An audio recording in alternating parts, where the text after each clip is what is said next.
আমার মামার নতুন বিয়ে হয়েছে, কিন্তু বিয়ের 2 দিনের মাথায় মামাকে কাজের জন্য শহরে যেতে হয়। বাড়িতে মামি একা হয়ে পড়েন, যার ফলে তিনি সবসময় মনমরা হয়ে থাকেন। একদিন মামি বললেন, চলো আমরা একটু গ্রামের ক্ষেতগুলো দেখে আসি। মামিকে আনন্দ দেওয়ার জন্য আমি তার সঙ্গে বের হলাম। ক্ষেতের পাশে গিয়ে দেখি সেখানে কেউ নেই। মামিকে খুবই উদাসীন দেখাচ্ছিল। আমি তাকে জিজ্ঞেস করলাম, মামি, আপনি এত মনমরা কেন? তখন মামি বলতে শুরু করলেন, তোমার মামা তো ঠিকমতো কিছুই বুঝতে পারেন না, তিনি একটুকু রোমান্টিক নন, আর সেই কারণেই আমি খুবই হতাশ। মামি সবসময় আমার সঙ্গে খোলামেলা কথা বলতেন। তখন আমি বললাম, মামি চিন্তা করবেন না, আমি তো আছি। আপনার মন ভালো করার জন্য আমি যা কিছু করতে পারি তাই করব। মামি অবাক হয়ে বললেন, সত্যি বলছো?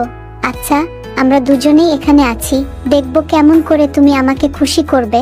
তার কথা শোনার পর আমি মামির হাত ধরে তাকে মাঠের একটা কুড়ে ঘরে নিয়ে যাই। তারপর আমার নাম ঈশান আর আমার বয়স 20 বছর, আর আমার মামির নাম প্রিয়া। তিনি ছিলেন অনেক সুন্দর আর আকর্ষণীয়। গায়ের রং ছিল একদমই ফর্সা, কিন্তু মামা তেমন সুন্দর ছিলেন না। আমার মামা, যিনি সরকারি চাকরি করেন, কিছুদিন আগে বিয়ের জন্য একটি মেয়েকে পছন্দ করেছিলেন। মেয়েটিও মামাকে পছন্দ করেন। তাদের প্রথম দেখার দিন আমি যেতে পারিনি, তবে মামা আমাকে তার একটি ছবি পাঠিয়েছিলেন। ছবিতে মেয়েটিকে খুবই সুন্দর লাগছিল। প্রথম দেখায় আমিও তাকে ভীষণ পছন্দ করি। বিয়ের আয়োজনের জন্য গ্রামে তেমন কেউ আসেনি, কারণ মামার চাকরির কারণে তিনি বেশিরভাগ সময় শহরে থাকেন। একদিন মামা আমাকে বললেন, ঈশান, তোমার তো এখন ছুটি চলছে, তুমি গ্রামে এসে বিয়ের আয়োজনগুলো দেখে নাও। মামার কথায় আমি রাজি হলাম এবং সেদিনই ছুটি নিয়ে গ্রামে যাওয়ার পরিকল্পনা করলাম। গ্রামে গিয়ে দেখলাম বিয়ের জন্য সবকিছু প্রস্তুত। অতিথিদের আসা যাওয়া, রান্না বান্নার আয়োজন, মঞ্চ সাজানো, সবই খুব সুন্দরভাবে চলছে। অবশেষে বিয়ের দিন এলো। আমি আগে মামির ছবি দেখেছিলাম, কিন্তু সেদিন বাস্তবে তাকে প্রথমবার দেখার সুযোগ পেলাম। মামির সাজসজ্জা এবং তার সরল সৌন্দর্য গ্রামবাসীদের মন কেড়ে নিয়েছিল। বিয়ের অনুষ্ঠানটি খুব আনন্দময়ভাবে সম্পন্ন হলো, আর আমি এই স্মরণীয় মুহূর্তগুলোর সাক্ষী হতে পেরে খুবই খুশি হয়েছিলাম। বিয়ের দিন বাড়িতে অনেক গুঞ্জন চলছিল। আমার মামির নাম প্রিয়া, আর তার বিয়ের সাজসজ্জা নিয়ে সবাই ব্যস্ত ছিল। আমি জানতে পারলাম যে মামি মেকআপ রুমে আছেন, তাই এক ঝলক তাকে দেখার কৌতূহল সামলাতে পারলাম না। মেকআপ রুমে ঢুকে দেখি মামি তার বান্ধবীদের সঙ্গে গল্প করছেন, আর মেকআপ এখনো পুরোপুরি শেষ হয়নি। তবুও তাকে এত সুন্দর লাগছিল যে আমি অবাক হয়ে গেলাম। মামি আমাকে দেখে একটু অবাক হলেন এবং জিজ্ঞেস করলেন, তুমি কে? আমি হেসে বললাম, আমি ঈশান। তখন তিনি বললেন, ওহ, তোমার মামা তোমার কথা অনেক বলেছেন। বিয়ের অনুষ্ঠান শেষ হয়ে যাওয়ার পর সবাই গ্রামে ফিরে গিয়েছিল। আমার ছুটি থাকায় আমি কিছুদিন গ্রামে থেকে যাওয়ার সিদ্ধান্ত নিলাম। গ্রামে আসার পর মামি আর আমার মধ্যে বেশ ভালো বোঝাপড়া তৈরি হলো। মামি খুব হাসি খুশি স্বভাবের ছিলেন, আর তার ব্যবহার সবার মন জয় করে নিয়েছিল। 2 দিন পরের কথা, সন্ধ্যাবেলা আমরা সবাই একসঙ্গে বসে খেতে বসেছিলাম। তখন হঠাৎ মামার ফোন বেজে উঠল। ফোন করেছিলেন তার অফিসের বস, যিনি জানালেন যে পরের দিন একটি গুরুত্বপূর্ণ মিটিং রয়েছে, যেখানে মামার উপস্থিতি বাধ্যতামূলক। মামা ফোনে চুপ করে রইলেন, আর তার মুখে কিছুটা বিরক্তি স্পষ্ট ছিল। আমরা সবাই তার প্রতিক্রিয়ার জন্য অপেক্ষা করছিলাম। অবশেষে তিনি বললেন, হ্যাঁ, আমি সকালেই রওনা দেব। মামার হঠাৎ চলে যাওয়ার খবর শুনে মামি কিছুটা মনমরা হয়ে গেলেন। বিয়ের পর এটি ছিল প্রথমবার যখন মামা মামিকে একা রেখে যেতে হচ্ছিল। রাতের খাবার শেষ হওয়ার পর মামা তার যাত্রার প্রস্তুতি নিতে শুরু করলেন। তারা দুজন নিজেদের ঘরে গেলেন এবং প্রায় 10-15 মিনিটের মতো নিজেদের মধ্যে কথা বললেন। আমি ঘরের বাইরে দাঁড়িয়ে অপেক্ষা করছিলাম, কারণ আমাকে মামাকে স্টেশনে পৌঁছে দিতে যেতে হবে। কিছুক্ষণ পর মামা ঘর থেকে বের হলেন। আমি তার ব্যাগ গাড়িতে তুলে দিলাম।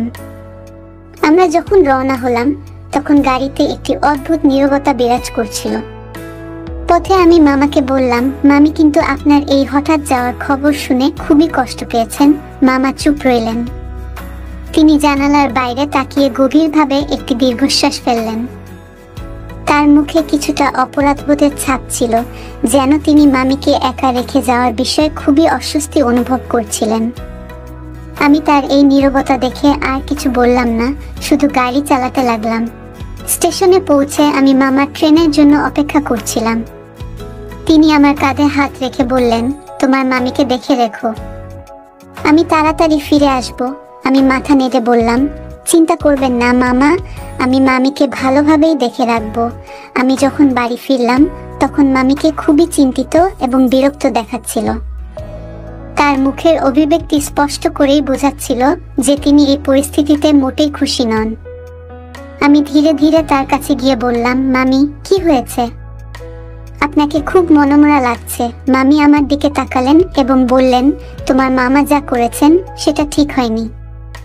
বিয়ে হয়েছে মাত্র 2 দিন আর তিনি আমাকে একা রেখে যাওয়ার সিদ্ধান্ত নিয়ে নিলেন। নতুন বউকে কেউ এভাবে ফেলে রেখে যায়? আমি মামিকে শান্ত করার চেষ্টা করলাম। বললাম, মামি, মামার চাকরি সরকারি। এই ধরনের পরিস্থিতি কখনো কখনো আসতেই পারে। তিনি দ্রুতই ফিরে আসবেন। আপনাকে তার দায়িত্ব এবং কাজের গুরুত্বটা বুঝতে হবে। মামি একটু নীরব রইলেন, তারপর হালকা গলায় বললেন, হ্যাঁ বুঝতে পারি, কিন্তু নতুন জীবনের শুরুতে এই একাকিত্বটা সহ্য করা খুব কঠিন। আমি মামিকে বললাম, চিন্তা করবেন না, আমি তো আছি। আমি এখানে থাকাকালীন আপনার পাশে থাকব, যাতে আপনি একা অনুভব না করেন। আমার কথা শুনে মামি একটু হাসলেন। আমি বুঝতে পারলাম তার মন কিছুটা হালকা হয়েছে। এরপর আমরা দুজনে মিলে বাড়ির কাজকর্ম এবং ভবিষ্যতের পরিকল্পনা নিয়ে গল্প করতে শুরু করলাম। আমার কথাগুলো মামি মন দিয়ে শুনলেও তার মনে থাকা বিরক্তি কমেনি। বিয়েতে আসা সকল অতিথিরা ইতিমধ্যে বাড়ি ফিরে গিয়েছিলেন।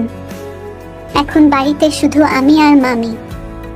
আমি বুঝতে পারছিলাম এই মুহূর্তে মামি একা বোধ করছেন এবং তার পাশে থাকার একজন মানুষের প্রয়োজন। রাত হয়ে এলো। আমি নিজের ঘরে গিয়ে শুয়ে পড়লাম। সকালে ঘুম থেকে উঠে দেখলাম মামির ঘরের দরজা বন্ধ। আমি দরজায় ধীরে ধীরে নক করলাম। কয়েক মুহূর্ত পরে মামি দরজা খুললেন। তার মুখে স্পষ্ট ক্লান্তি এবং দুঃখের ছাপ ছিল। দেখে মনে হচ্ছিল তিনি রাতভর ঘুমাতে পারেননি। আমি একটি হালকা হাসি দিয়ে বললাম, সুপ্রভাত মামি। মামি ধীর স্বরে উত্তর দিলেন, সুপ্রভাত ঈশান। আমি জানতে চাইলাম, মামি আপনি কি রাতে ঘুমাতে পারেননি? মামি কিছুটা চুপ থেকে বললেন, রাতটা খুবই কঠিন ছিল।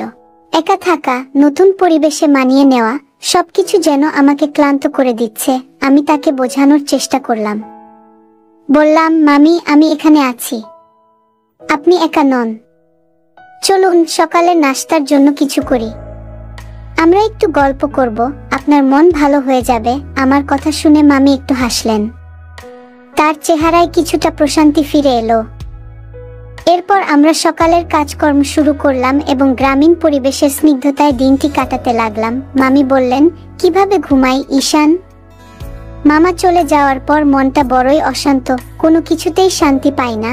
আমি সান্ত্বনা দিয়ে বললাম, মামি চিন্তা করবেন না, মামা তো কয়েকদিনের মধ্যেই ফিরে আসবেন।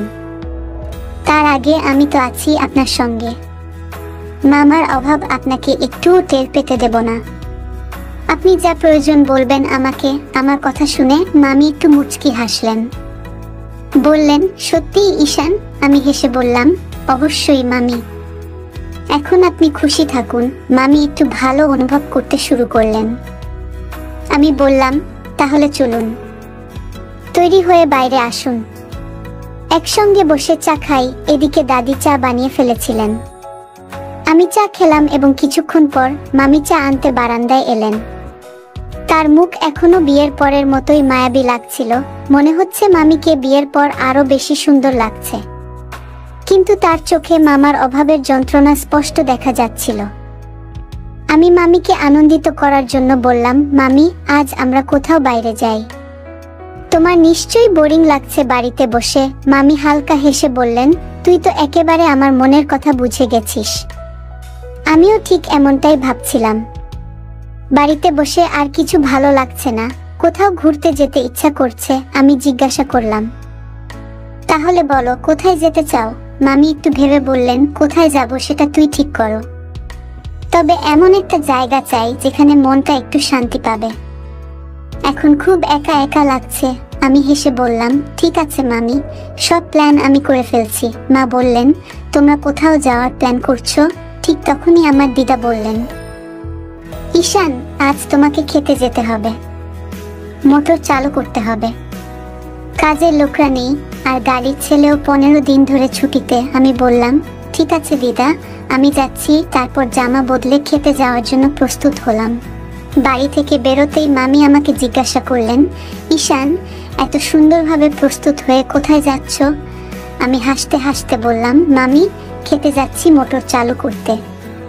তুমি যদি প্রস্তুত হও তাহলে পরে আমরা কোথাও ঘুরতে যেতে পারি। মামি খুশি হয়ে বললেন, আমি তোমার সঙ্গে খেতে যাব। আমার খুব ইচ্ছা ক্ষেত ঘুরে দেখার, তবে আগে তো আমি তৈরি হই। পাশেই বসা দিদা কথাটা শুনে বললেন, ভালোই হলো, ওর মনও ঘরে লাগছে না, তোমরা দুজনই খেতে যাও, ক্ষেত দেখে ওর মেজাজ ভালো হয়ে যাবে। মামি হেসে বললেন, একটু অপেক্ষা করো, আমি 10 মিনিটে তৈরি হয়ে আসছি, তারপর আমরা একসঙ্গে বেরোবো। আমি অপেক্ষা করতে থাকলাম, তবে মামির 10 মিনিটের জায়গায় পুরো আধ ঘন্টা লেগে গেল তৈরি হতে। মামিকে ঘর থেকে বের হতে দেখে আমি অবাক হয়ে গেলাম। মামি রঙিন শাড়ি আর সাদা ব্লাউজ পরেছিলেন। শাড়ির কালো রং তার সৌন্দর্যকে আরো বেশি উজ্জ্বল করে তুলেছিল। মামির বয়স মাত্র 22 বছর, কিন্তু তাকে খুবই কোমল আর সরল দেখাচ্ছিল। অন্যদিকে আমার মামার বয়স 30 বছর। মনে মনে হাসলাম এই ভেবে যে গ্রামবাসীরা কেন মামার বিয়ের ব্যাপারে এত অবাক হয়েছিল। আগে মামার জন্য বিয়ের পাত্রী খুঁজতে অনেক সমস্যায় পড়তে হয়েছিল। গ্রামের সবাই বলতো মামার চেহারা খুব আকর্ষণীয় নয়। যদিও মামার একটা সরকারি চাকরি ছিল, তবুও বিয়েতে অনেক শর্ত জুড়ে দেওয়া হয়েছিল। কিন্তু শেষমেশ এত সুন্দর একটা মেয়ের সঙ্গে মামার বিয়ে হলো যে গ্রামবাসীরাও অবাক হয়ে গেল। মামিকে বললাম, মামি, আজ আপনাকে অনেক সুন্দর লাগছে। আমার কথা শুনে মামি একটু লজ্জা পেলেন আর বললেন, জানি তো, আমি এমনিতেই অনেক সুন্দর, আর আমার প্রশংসা করতে হবে না। এখন চলো, না হয় অনেক দেরি হয়ে যাবে। আমরা দুজনে গাড়িতে উঠে ক্ষেতের দিকে রওনা হলাম। বাড়ি থেকে একটু দূর যেতে না যেতেই আমি বললাম, মামি, সামনে রাস্তা খুব খারাপ, গাড়ির হ্যান্ডেলটা শক্ত করে ধরে থাকো, না হলে পড়ে যাবে। তখন মামা আমাকে বকবে যে তোমাকে খেতে নিয়ে যাওয়ার কোনো দরকার ছিল না। মামি হেসে বললেন, না না, আমি মামাকে বলেছি যে আমরা খেতে যাচ্ছি, উনি আমাদের যেতে অনুমতি দিয়েছেন, তুমি চিন্তা করো না। রাস্তা সত্যিই খারাপ ছিল, বারবার গাড়ি থামাতে হচ্ছিল। খারাপ রাস্তায় মামি সামলে বসেছিলেন, কিন্তু একবার একটু ধাক্কা লাগতেই আমাকে বাধ্য হয়ে চুপচাপ বসে থাকতে হলো। শেষমেশ আমরা খেতে পৌঁছালাম। মামির মুখে এক অন্যরকম খুশি স্পষ্ট ছিল। তাকে দেখে মনে হচ্ছিল যেন তিনি নতুন করে মুক্তির স্বাদ পেয়েছেন। ক্ষেতের চারপাশের সবুজ আর খোলা পরিবেশ দেখে মামি খুব আনন্দিত হলেন। আমরা দুজনে ইমলি গাছের নিচে বাঁধা দোলনায় বসে পড়লাম। সেদিন খেতে আর কেউ ছিল না, শুধুমাত্র আমরা দুজন। এই মুহূর্তটা হয়তো মামির জীবনে প্রথমবার এভাবে এসেছিল, যখন তিনি কোনো বাধা ছাড়াই নিজের মনের কথা বলতে পারছিলেন। আমরা গল্প করতে শুরু করলাম। মামি খুব সহজভাবেই নিজের মনের কথা বলছিলেন। এটা দেখে আমি একটা প্রশ্ন করার সিদ্ধান্ত নিলাম। আমি ধীরে ধীরে মামির দিকে তাকিয়ে বললাম, আমি সরাসরি বলেই ফেললাম, মামি, সত্যি করে বলো তো, তুমি কি মামাকে পছন্দ করো? মামি গভীর একটা নিঃশ্বাস নিয়ে কিছুক্ষণ চুপ থাকলেন, তারপর বললেন, ঈশান, তোমাকে কি বলবো, আমি তোমার মামাকে একেবারেই পছন্দ করি না। আমার বাবা মা তার চাকরি দেখে এই বিয়েটা ঠিক করেছিলেন, আমিও তাদের কথায় রাজি হয়ে যাই, কিন্তু সত্যি বলতে আমি এই বিয়েতে খুশি নই। মামির কথা শুনে আমি অবাক হয়ে গেলাম। তিনি আরো বললেন, আমি কখনোই তোমার মামার সঙ্গে আমার জীবন কাটানোর কথা ভাবিনি, কিন্তু বাবা মায়ের সামনে কিছু বলতে পারিনি, তাদের কথাতেই এই বিয়েটা করতে হয়েছে। আমি কিছুক্ষণ চুপ থেকে বললাম, মামি, আমি বুঝি এটা তোমার জন্য সহজ নয়, তবে সময়ের সঙ্গে অনেক কিছু বদলাতে পারে। হতে পারে একদিন তুমি মামার স্বভাবকে পছন্দ করতে শুরু করবে। মামি আমার কথা মন দিয়ে শুনলেন এবং মাথা নেড়ে বললেন, হয়তো তাই ঈশান, কিন্তু আপাতত আমাকে নিজের মনকে বোঝানোর চেষ্টা করতে হবে। এরপর মামি হঠাৎ আমাকে জিজ্ঞেস করলেন, ঈশান, তোমার কোনো গার্লফ্রেন্ড আছে?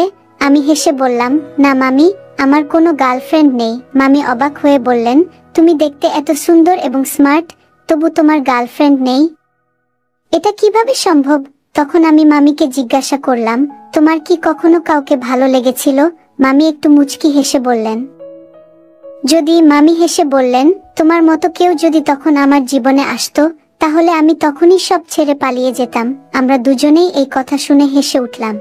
এরপর মামি জানালেন, তিনি একসময় একজনকে ভালোবাসতেন, কিন্তু তাদের দুজনের জাত আলাদা ছিল, আর সেই কারণেই তাদের বিয়েতে সবার প্রবল আপত্তি ছিল।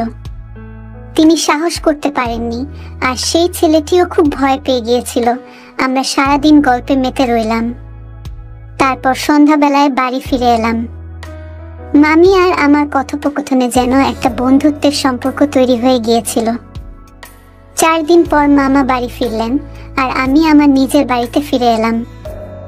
যাওয়ার সময় মামি আমার ফোন নম্বর নিলেন। মামা সাধারণত 4-5 দিন মামির কাছে থেকে পড়ে আবার কাজে চলে যেতেন। তবে সেই সময় থেকেই মামি আমাকে প্রতিদিন ফোন করতেন। রাতের বেলায় আমরা অনেকক্ষণ কথা বলতাম, যেন আমাদের মধ্যে দূরত্ব থাকা সত্ত্বেও এক আলাদা সম্পর্ক গড়ে উঠেছিল। রাত 2টো পর্যন্ত মামির সঙ্গে মোবাইলে কথা চলতো। আমি হেসে বলতাম, মামি, যদি মামা জানতে পারেন তাহলে কি হবে? মামি হেসে উত্তর দিতেন, যদি তোমার মামা সত্যিই আমার এত চিন্তা করতেন, তবে তিনি আমাকে নিজের সঙ্গে নিয়ে যেতেন।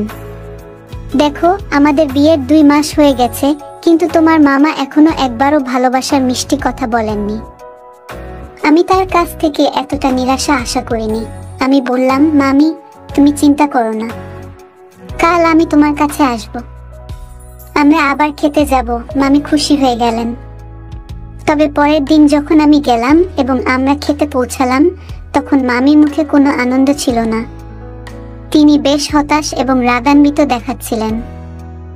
মামি আমার খুবই প্রিয় ছিলেন, তাই আমি ঠিক করেছিলাম যে খেতে গিয়ে নিজের অনুভূতিগুলোকে বন্ধুর মতো শেয়ার করব। কখনো কখনো মামির সঙ্গে ফোনে কথা বলার সময় আমি একটু মজা করতাম। মামি হাসতে হাসতে বলতেন, তুমি তো এখন খুব দুষ্টু হয়ে গেছো। আমি মাঝে মধ্যে বলতাম, মামি, তুমি আমার মামি কম, বন্ধু বেশি। মামি এ কথা শুনে সবসময় হাসতেন। যেদিন আমরা খেতে পৌঁছালাম, তখন কাজ করার লোকেরা দূরে ছিল। আমরা দুজনেই গাছের নিচে বসেছিলাম। আমি মামির দিকে তাকিয়ে বললাম, মামি, তোমার সঙ্গে একটা গুরুত্বপূর্ণ কথা বলতে চাই। মামি হেসে বললেন, হ্যাঁ বলো ঈশান, কি কথা? আমি মামির হাত ধরে বললাম, মামি, আমি তোমাকে সত্যিই খুব পছন্দ করি। তোমাকে দেখে আমার মন শান্ত হয়। সব সময় তোমার কথাই ভাবি। মামি এই কথা শুনে জোরে হেসে উঠলেন। বললেন, তুমি কি বলছো ঈশান? তুমি কি আমাকে ভালোবাসো? আমি মাথা নেড়ে সম্মতি জানালাম। মামি একটু থেমে বললেন, দেখো, আমাদের বয়সের ব্যবধান তো আছে, তাছাড়া আমি তোমার মামি। আমরা বন্ধুর মতো মজার গল্প করতে পারি, কিন্তু আমাদের সম্পর্ক একদম স্বচ্ছ থাকতে হবে। মামি আরো বললেন, তোমার মামা খুব বেশি রোমান্টিক নন, এটা ঠিক, কিন্তু এর মানে এই নয় যে আমি কোনো ভুল সিদ্ধান্ত নেব। তুমি এখনো ছোট ঈশান। আমি মামির কথায় লজ্জা পেয়ে বললাম, মামি, সত্যিই তুমি খুব ভালো, তুমি খুব সুন্দর, তাই আমি আমার অনুভূতিগুলো তোমার সামনে বলেছি। মামি একটু চুপ হয়ে গেলেন, কিন্তু তার চোখে এক ধরনের বিষণ্ণতার ছায়া ছিল। আমি বুঝতে পারছিলাম না তার মনে কি চলছে। এই সময় আমার চোখ পড়ল মামির ফোনে রাখা একটি ছবির উপর। ছবিতে একটি মেয়ে ছিল যে দেখতে মামির মতোই সুন্দর। আমি উৎসুক হয়ে বললাম, মামি, এই মেয়েটাকে? মামি হেসে বললেন, ও আমার ছোট বোন পূজা। ও আমাদের পরিবারের সবচেয়ে ছোট এবং দুষ্টু সদস্য। এরপর মামি আমাকে এবং পূজাকে একে অপরের সঙ্গে পরিচয় করিয়ে দিলেন। ধীরে ধীরে পূজার সঙ্গে আমার কথা বলা শুরু হলো। পূজার মধ্যে মামির মতোই রসিকতা আর প্রাণশক্তি ছিল। তার সরলতা এবং হাসিখুশি স্বভাব আমাকে তার প্রতি আকর্ষণ করছিল। মামি আমাদের বন্ধুত্ব আরও এগিয়ে নিতে সাহায্য করলেন। আমরা তিনজন মিলে অনেক সময় গল্প করতাম। এক রাতে আমরা তিনজন একসঙ্গে বসে গল্প করছিলাম। পুরনো ঘটনা, মজার কাহিনী, অনেক কিছুই চলছিল। তবে আমার চোখ বারবার মামির দিকে চলে যাচ্ছিল। আমার মনে হচ্ছিল আমি তার প্রতি এক ধরনের বিশেষ অনুভূতি পোষণ করছি। আমি আস্তে আস্তে আমার মনের কথা মামির কাছে বলার চেষ্টা করলাম। মামি আমার আচরণ বুঝতে পেরে হালকা হেসে বললেন, ঈশান, এটা ভালোবাসা নয়, এটা তোমার ছোট্ট একটা ভুল ধারণা। এটি একটি ভুল ধারণা ছিল যে আমি মনে করেছিলাম তুমি আমাকে খুব কাছ থেকে অনুভব করছো। কিন্তু সম্পর্কের সত্যতা বুঝতে হবে। আমি তোমার মামি এবং তা সবসময় থাকবে। মামি যেভাবে আমাকে ব্যাখ্যা করলেন তা আমাকে গভীরভাবে ভাবাতে বাধ্য করলো। আমি বুঝতে পারলাম আমি আমার সম্পর্কটিকে ভুলভাবে দেখেছিলাম।